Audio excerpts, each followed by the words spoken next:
Right. No dancing? I might do dance. Should we do a little bit of dancing? What, fancy a bit of dancing, do you? I'd like to see you dance. Bit of I remember some of your dancing. I'm still getting flashbacks and nightmares. Are you? Yeah. Clearing dance floors. Well, good morning, everybody, and welcome to a Sunday morning show. Good morning, Bernie. Good morning, Dan. Good morning, everybody. I love the fact that we've not prepped for this at all. No, we never and do. We're straight in. Yeah. And no warm-up? No warm-up. Should always warm up in golf, shouldn't you? And I think you're right there. And in the Sunday show, you should generally warm up, I think, don't you? So I actually got up the other morning, so I teed off super early here a couple of days ago to go and do a break pass series. And it was the first time in some time that I've gone into a net and actually thrown the arms around for a little while. There's, I can't remember what golf course it is, and someone will probably know who's watching this, but there's a golf course that I think has 19 holes and they have a first hole as a warm-up hole. So it doesn't count. They go and play it as a warm-up hole before, but it's a famous golf course, I think. But there is one, I saw it on Instagram a couple of weeks ago, but they've got 19 holes and the first is like a little warm-up hole, so you play that and then start your round, which is always quite interesting. Fountain of knowledge, aren't you? Absolutely. Where do you get all this stuff? I don't know. You just sit at home at night and Google. There's a lot of useless information in my brain Siri. which never ever needs sharing. But I just felt like I needed to share that one today. No, well, that's a nice one to share. Maybe we should try and find that golf course, Bernie. But yeah, I do think as you get a little bit older, it's always nice to make sure you get a good warm up session in. Yeah. I mean, you know that from your football days, don't you? Yeah, how important it is. As you get older, you're less flexible, less supple, so you need to do something. I mean, I was always one when I was trying to play more competitive golf. I'd always make sure I turned up, give myself a good hour before I teed off to practice, to chip, putt, hit a few balls, feel loose and feel ready to go. But I mean, nowadays I play first thing in the morning, and if I was to get here an hour before, it'd be dark. Yeah. And a lot of the time it's grab your card out the pro shop, grab your drink, maybe run around the putting green with one ball for 3 or 4 putts, and then bit of stretching on the first tee, but nothing really, and then smack your ball down the first and make a double bogey or something, and it's all over. End of round. What about yourself? I mean, for a tournament, you would warm up probably, wouldn't you? Yeah. So what's interesting? So when it comes to a warm up, I don't like driving ranges. No. So I only like to warm up in a net. Okay. And do you know the reason why I do that?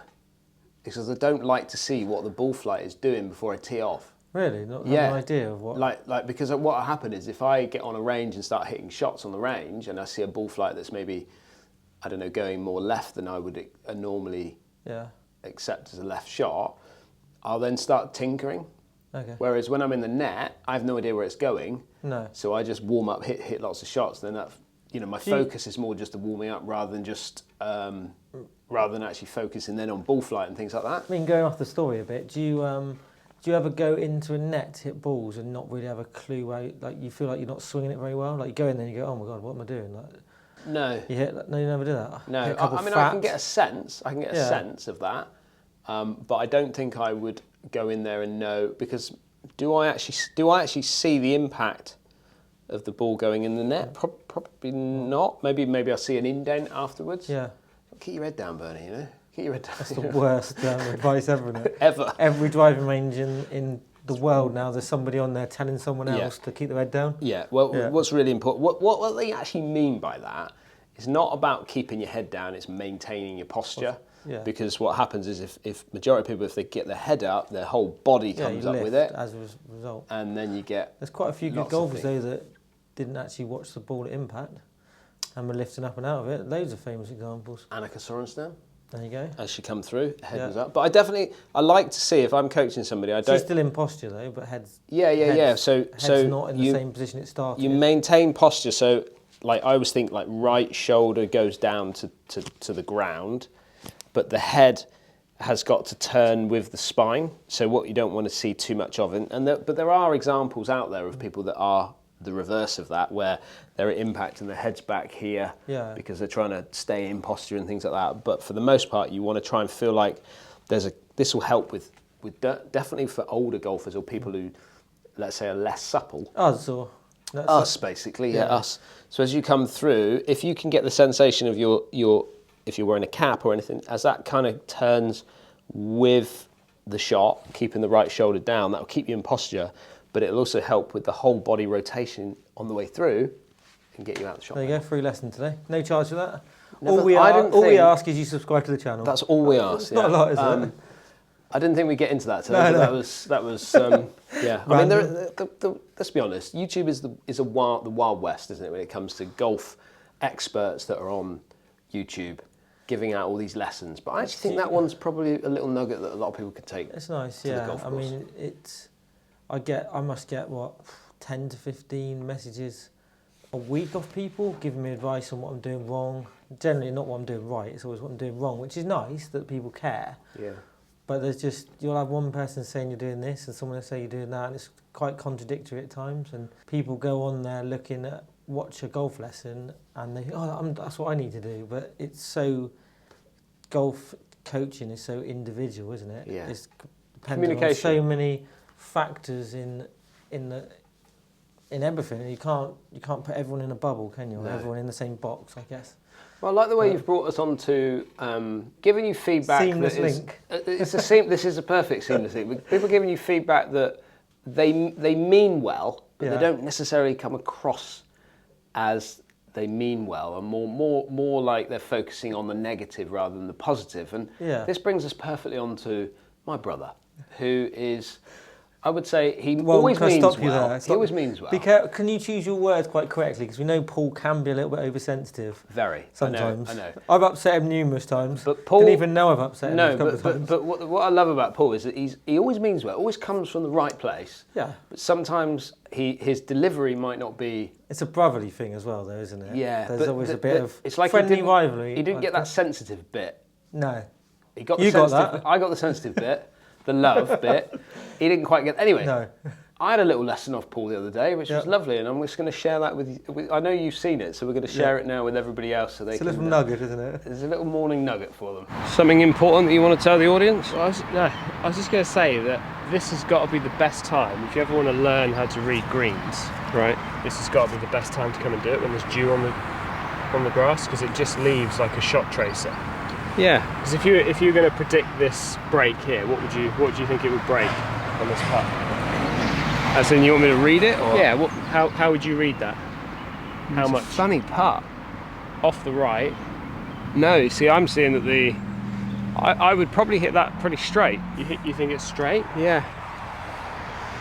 I think it's a bit off the right. I'd probably give it 6 inches outside right. But 6 inches? Wow. The interesting thing is if I hit this, then we'll be able to see with the line exactly what it is, won't we? 6 inches and straight is a big difference, isn't it?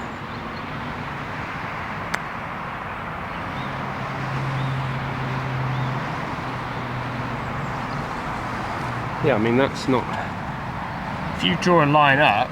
It's a funny putt, because it like... So I think it's definitely not straight, is it? No, but it looked like yours was coming back at the end. Yeah, at the end it was.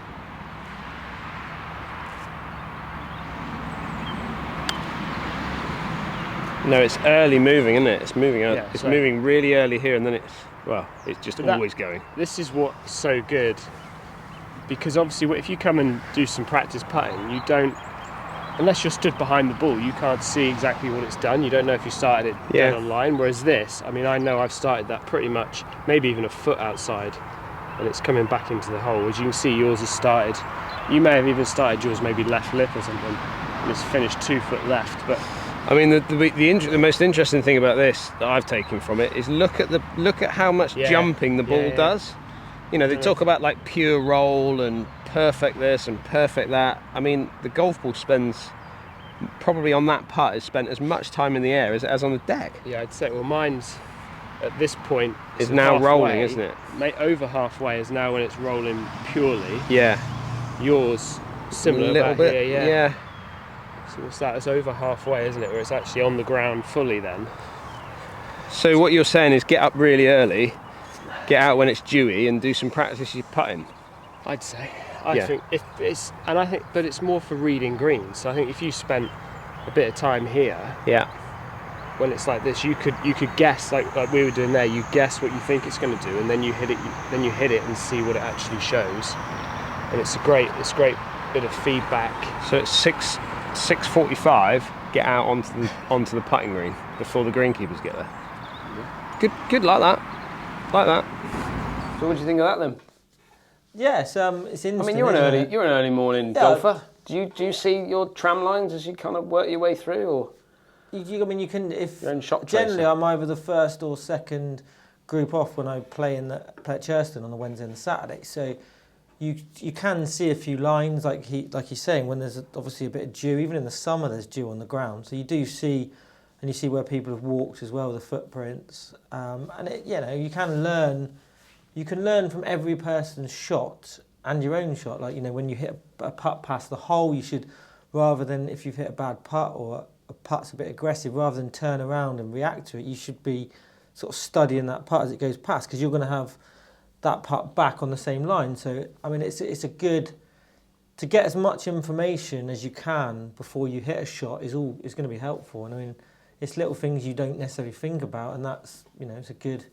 I think good example, isn't it? The 6:45 alarm clock to be on the putting That wouldn't suit green. a lot of people. No, that's a lot of commitment, isn't it? It's dedication to the your game. Yeah.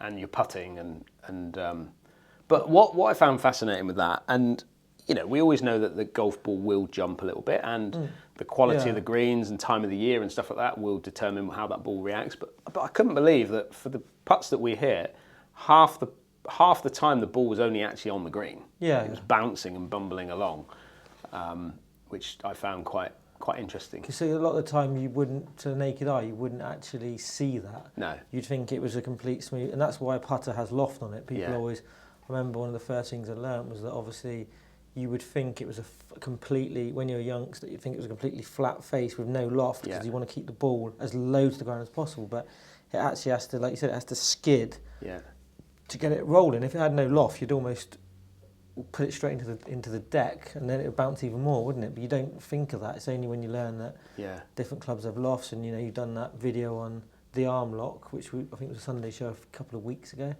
About how much loft it had, because you were actually de-lofting the club. 6 degrees, you're taking it down to 3 degrees. Yeah, you're taking loft off by your hand position and the way the club's set up. So it's just getting that right loft, and it's interesting how your ball went on to the rolled better, quicker than Paul's. Yeah, but I think he knocks his. You can see when every time he hits a putt, it jumps, because he's always. It's almost like he's got. I don't know if it's because he's got his ball position back too much, or he's certainly hitting it down into the ground, which I know we talked about it on that day, funnily enough, and I know that it's something that he's kind of focusing on or trying to sort out. But one thing I would say on that, and the ball moving and jumping and all this, I believe I've become a better putter because of YouTube and because of like editing videos and watching, because I've missed putts out on the golf course that I would have, let's say historically, I would have blamed myself for that putt, or be like, oh, it's got to do with my stroke or whatever it is. Whereas actually, if you watch it back in on the edit and things like that, you can see that as soon as the ball comes off the face, it's either jumped one way, or I've missed it because it's hopped. There's another good example, and you might be able to stick it up as an overlay, but where you see it all the time actually on Instagram, where they have the shoot where they're measuring the speed of the green and the rating, and they roll it on the same line at the same place, drop the ball, and how some go in and some miss, and how like little factors will, and they'll basically say it's not necessarily you, it's just the way the ball rolls, and all sorts. There's loads of factors why you miss putts. Yeah, going into the Bovey Castle trip. Yeah. So the DHG Society, which was launched. What, you played in it? I did, yeah. How did it go? It was awful. It was one of the worst days of my life. No, I didn't like it. No, it was good. Yeah, it was really. It was a good day. The venue was. I mean, Bovey, you picked it. You picked a brilliant venue. You and Graham and Owen and whoever else involved, because it was this time of year. It's as good as a golf course as you'll play. Yeah. They've got a big PGA event on, a national event, the week. Well, it had been last week, so we went the week before. So it was in superb condition, and it was worth. I mean, you're talking £90-95 a green fee this time of year to play there, and you did a whole day, with a bacon sandwich and coffee, for £55 with some really good prizes. Yeah, there was some great prizes in the end, and a nice goodie bag giveaway. So I mean, it was oversubscribed. It was almost. It was really good value for money. I know that the three lads I played with had a great day, and I know that I've had lots of messages since of people saying, how great it was. When's the next one? Yeah. Yeah, it was a good day, and like you said, I think Weather was good as well, wasn't it? I mean, it couldn't have been better. Amazing, isn't it? Like our summer has definitely come early, isn't it? Yeah, yeah. But no, it worked really well, and I was really happy with the Yeah, I was really happy with the outcome of it. I was a bit, in some ways, I was disappointed in that I've worked out that I cannot film and create a story because I wanted to create a Sunday morning show, and I cannot create those stories because my brain is not in that frame of mind. Like I know a lot of people say that men can't think of two things at once, but I definitely cannot think of two things at once. I think maybe because it's the way you're filming it. Because if we're doing a course vlog, it's all laid out, isn't it? It's structured. You play hold after hold after hold. Yeah. It's a bit all over the place, and there's loads of people on the course at different stages. That was the only downside, I'd say, for me personally, was the fact that the phone signal there, we tried to do it all online, didn't we, with the app, which would, I think anywhere else it would have worked, but because there was a lack of phone signal, it just made it hard to have a live leaderboard, which would, if you could have had that would have given you more of a story and a way to piece it together, I guess. Yeah. But I do think, and what Les is referencing then is Hole 19. Hole 19 have just launched a new live leaderboard system, which I think when it rolls out, because we were testing it that day, it was more of a trial and error type of thing, and then I've been in meetings with Hole 19 to discuss the outcome of the day, the outcome of the app, and how it worked. Because a lot of people out there use Hole 19 in their normal way as an app and a GPS unit. I mean, I've started using it for your golf. When I did a course vlog, I'm just showing where I've hit the ball, because you can almost map it out and then just screenshotted where the ball was. Yeah. And then using for the yardages and it works. I mean, a couple of people said how they enjoyed just seeing it. And if you're plotting your way around the golf course, it's a brilliant. I mean, that's what I'm personally at the moment using it for. Yeah. And it works really well. Like it's worth. It's a free app as well. It's a free app, but there is, and I'll pop a little link down below. There's a discounted code if you want to dive into the more analytics of your own game. You can dive into it, and that's what I use. But it's designed for societies, really, and group golfers. So if you're, as in the new part of the app is designed for this, it's called Live Play. And so you can set up a tee sheet, basically, so let's say which was really good. Yeah. I mean, we had 48 players, which is a lot for this to deal with on the initial outset. Maybe we should have gone a bit on if you'd have gone trial on a smaller one just to see whether it... Yeah. But you can then have a live leaderboard. So if, let's say, we're running... if we've got 2 tee times and there's 8 of us going out to play, you would input the scores of what your players are doing. I would input the scores of what my players are doing, or do it individually, depending on how you want to set it up.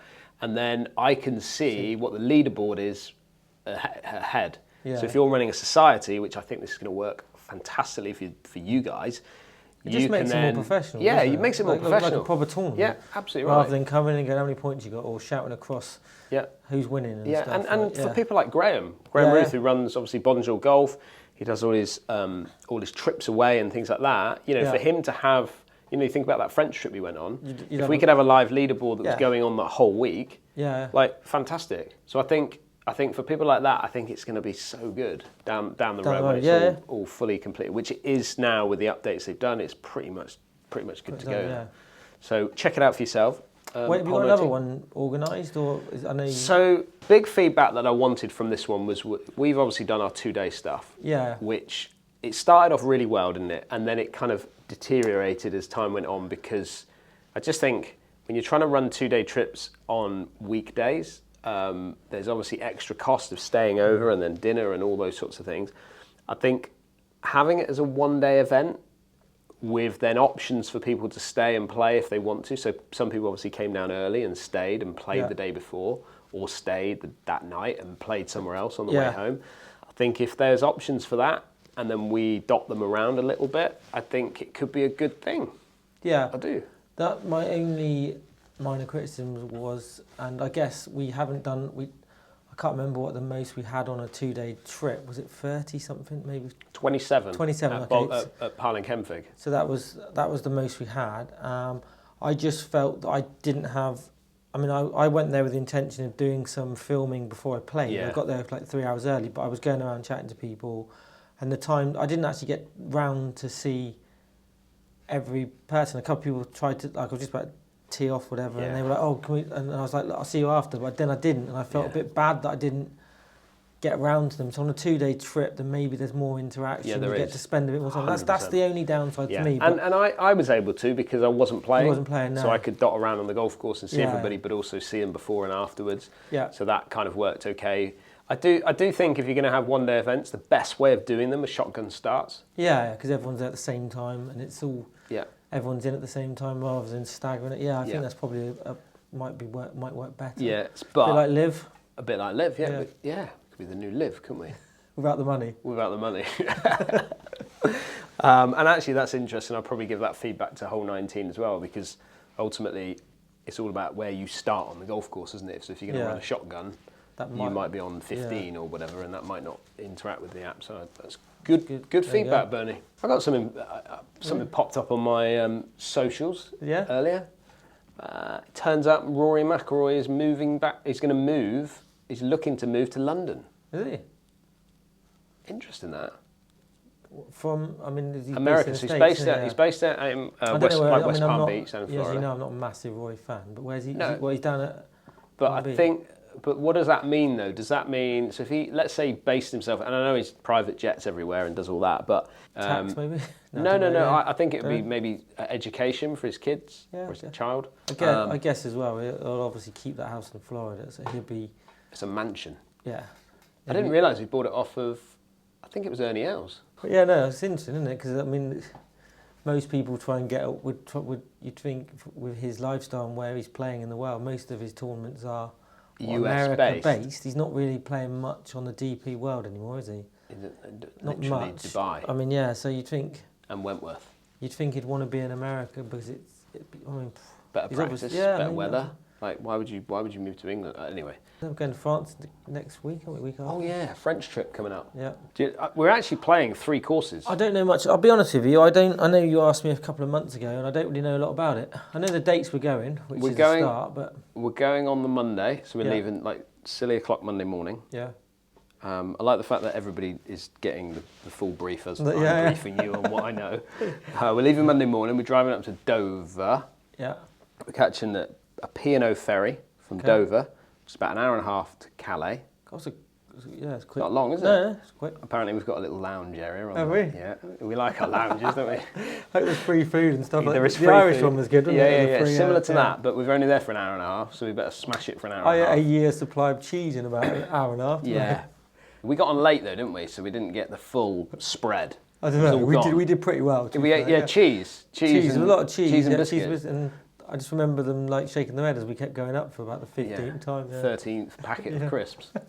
So anyway, we're catching the ferry then to Calais, and then we're playing that afternoon. Yeah. We're playing the next afternoon as well. So we're doing some filming. We're staying at a Euro camp over there. Yeah. And then we're playing that afternoon. So that's the Monday. Play the Tuesday, and then we're getting up early to play Dunkirk Golf Club. Didn't know there was a golf course there. No. Playing Dunkirk Golf Club on the Wednesday morning, and then catching the ferry hour and a half back in the lounge on the way home. And that's the trip. Nice. 3 days of golf. Yeah. With filming. Perfect. So we can share with the audience of what we get up to on our little adventures. Probably get a little bit of lounge time this time, I think. Bring everybody into the lounge with us. Nice. Do a Sunday morning show from the lounge. We got our own lounge, or is it everybody? No, don't know. I think it's free for all. Okay. Yeah, get in there early, get your seat, get the window seat. That'd be nice, wouldn't it? Yeah, like the old. It's a quick turnover. Quick ferry, isn't it? An hour and a half. Hour and a half. It's not far, is it? No. I don't think it's that far anyway, is it? I think you could swim 20 it. miles, is it? Some people swim it, don't they? I'd rather get the boat. I'd rather get the boat if there's an option. Well, I think that's it for this week's Sunday Morning Show, Bernie. Yep. A little catch up, always nice. I haven't even finished my coffee, look. You not there? No. Well, don't forget, if you are new to the channel, hit that subscribe button. Make sure you go and check out Bernie's channel as well. And we will see you again, well, probably on next week's Sunday Morning Show. Thanks for watching.